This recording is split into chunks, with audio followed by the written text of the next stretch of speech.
my doctor, and he's a very good friend of mine that since passed away. But I looked up, started laughing because I was so full of joy because of just what happened to me. And I said, I died, didn't I, Doc? And he said, well, yes, yes, but you're not dead now, and that's all that counts. So I started telling him what had happened. He goes, whoa, whoa. Now you have to quit talking like that, or I might have to send you to a shrink. Because this was in um, July 16th, around the 16th, 17th of July, 1979. And so just such things weren't talked about. And I'm like, oh, okay. And that's my story. And I never did talk about it for a very long time because I didn't have any context to talk about it. I just like this seemed like who's going to believe me if my good friend the doctor thought I was different. I'll just keep this to myself.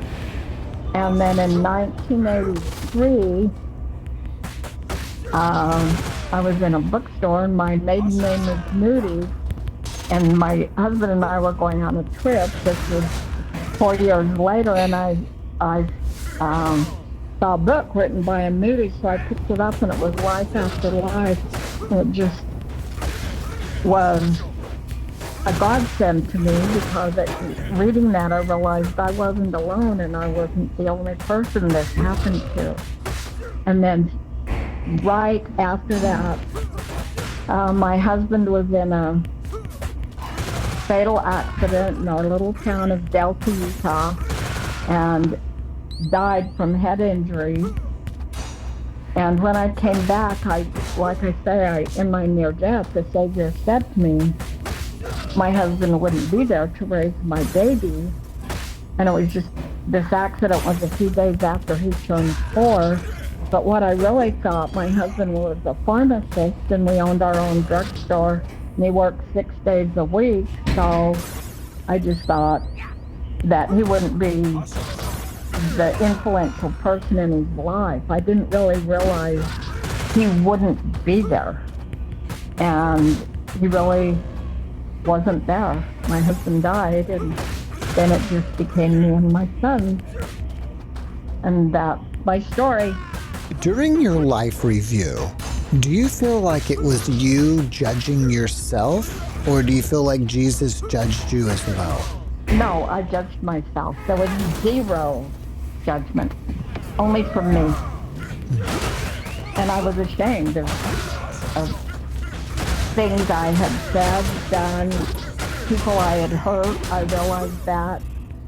And that's what it was. I only judged myself. That's why he said to me, in order for you to understand this, you have to first learn to forgive yourself and love you as I do.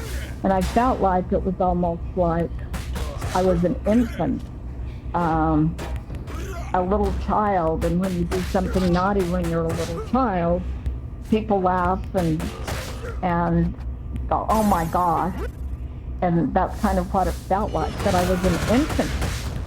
I was an infant, and I was forgiven for things I had done. How did you change after this experience? You know, I didn't, fear left me, I can tell you that. Fear left me, and I was, until this happened, this is going to sound a little strange. I lived in a life of can do, shouldn't do.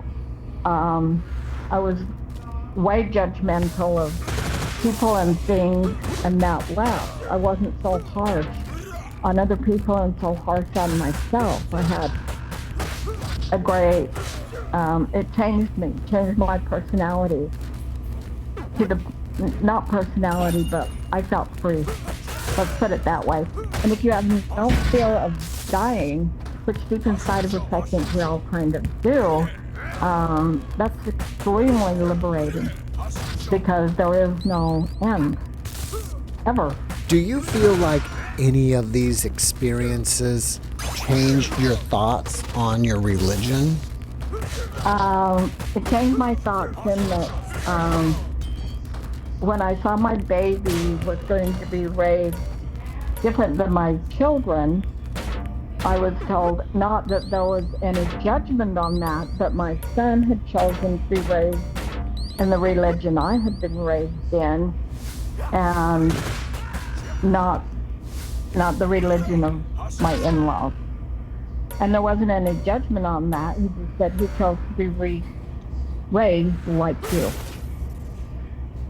And so I became a lot more open, and 100% more open. I can say that. I'm actually less religious in the fact that going to church all the time didn't matter as much. Did you notice that you got any abilities after your experience? Yeah, this is interesting. 6 weeks before my husband's accident, I had a profound lucid dream. And I was driving in the car. My husband was on a motorcycle, and a car hit him, a blue car. And I was riding in a blue car. I was the passenger.